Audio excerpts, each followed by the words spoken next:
Heaven and earth applaud your transition to a plant-based diet, and the exuberant people of Martinique praise you for your noble choice too.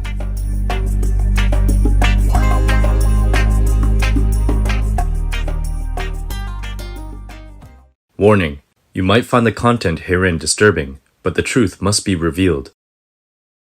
On October 27, 2019, a discussion titled Faith Panel on the Relationship Between Religion and Veganism, which took place in London, England, explored the interrelations between spiritual beliefs and cruelty-free plant-based living.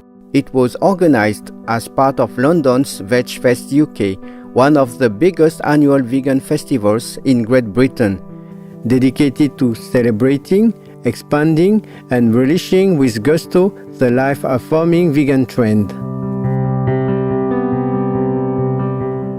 Among the panelists were scholars and activists from diverse religious backgrounds: Lara Balsom, director of the Jewish Vegetarian Society; Mara White, Muslim animal rights activist; Krishna Gandhi, Hindu animal rights activist; Dr. David Clough, Methodist preacher and professor of theological ethics at the University of Chester; Reverend Jenny Hiller, ordained minister and pioneer activist in the Anglican Diocese of Bristol, along with panel chair Tree Kelly, an anthropologist and PhD student at Manchester University. Each of the individuals in this respectable group of advocates reached the conclusion that being vegan is an essential aspect of following their respective holy scriptures. Moreover, it is the only way to truly live in harmony with the spiritual values of virtue and compassion. These panel members discuss how they came to realize that our concern for the welfare of animals lies at the very heart of any religious belief and thus should ideally be a top priority for any person of faith.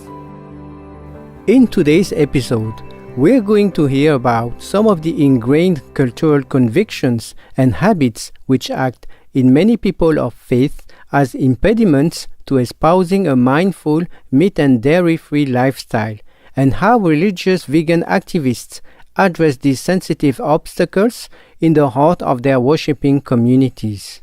For instance, though Hindu texts preach the practice of ahimsa or non-violence, there exists the pervasive use of milk and butter in the diets and rituals of believers, even though the dairy industry is rife with painfully abusive practices. What are some of our panelists' considered reflections on the dissonance between divine teachings and devotees' actions? However, there is this dairy association within Hinduism, and it's very much misunderstood in the current times. So I just want to take this time to explain exactly how the practice of veganism does correlate with Hinduism, and that this Hindu dairy association needs clarity. Now, at that time of Krishna, milk, yogurt, and butter was being traded to a big city called Mathura, and that was on the demand of the evil king Guns. Because of this, nothing was left for the villagers or for the baby cows. And baby Krishna used to steal the butter with other children so that they could eat it and feed themselves and not be hungry.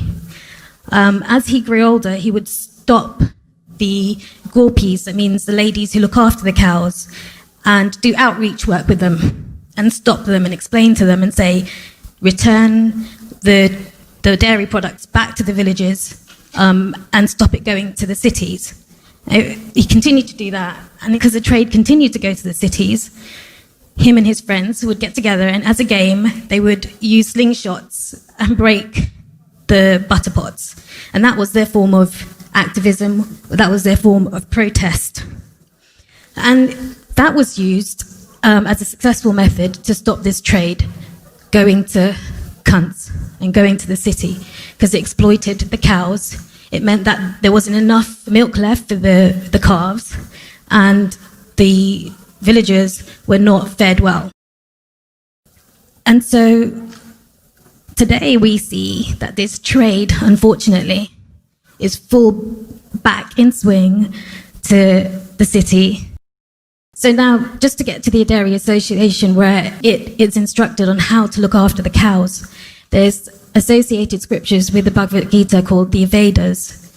And the Atharva Ved, part 2, 3, and 4, 5, goes into explaining and instructing exactly how to look after cows.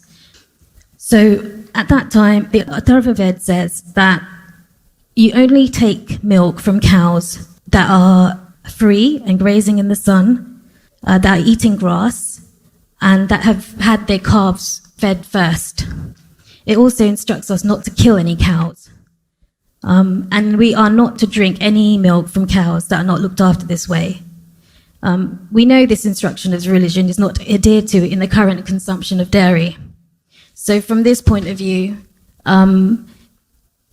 Hinduism is congruent and coherent with veganism, but the modern day practice doesn't understand this association with dairy and the consumption of it, and it's completely violating the scriptures and the understanding, because first and foremost, they have to see the life and the being and the value of the life of the cow that becomes part of a family member. I think in terms of barriers that I've experienced, I think there's two sets really. The first is sort of theological ones, and again, this reference that people make back to Genesis that God gave humans dominion over the earth. And historically that's been kind of received as being more like domination and an excuse to kind of use and exploit the earth's resources. And it's actually been used to justify colonialism, patriarchy, racism, and is now used to justify the way that we treat the planet, basically, and its inhabitants. And I think there's a shift in people's thinking in Christianity, which is really refreshing, that to understand dominion, not as domination, but as stewardship. And that means that we have responsibility towards and for God's creation, not our kind of playground and resource pit. So we're looking after it on behalf of God, and we're actually thinking about the consequences of what happens when we don't look after it. And I think we're obviously facing those now as a species. I think there's an added layer with Jews, because Jews are notorious for thinking about food, talking about food. We have very strict dietary laws. And I think there's a base level of practical challenge that I have when I'm approaching Jewish people and talking about veganism. So you have the food that's associated with religious occasions, with Jewish festivals throughout the calendar year. So we have Passover, which happens, broadly speaking, when Easter is taking place. The symbol of that is a plate with different foods that symbolise us being released from slavery. And at a practical level, you face a choice between honouring your veganism and honouring your religion. So we have to challenge that. But also there's foods that have been passed down through generations, through families, from people who've either chosen to leave countries, they've migrated, or they've been forced to flee. And a lot of the work that we do is trying to persuade people that you don't have to choose between your religion and your diet. And so what we've put a lot of effort in with is taking these very stereotypically Jewish dishes and veganizing them and saying to people, look, you can have 90% of the taste and it's vegan, and you don't have to make such a sacrifice.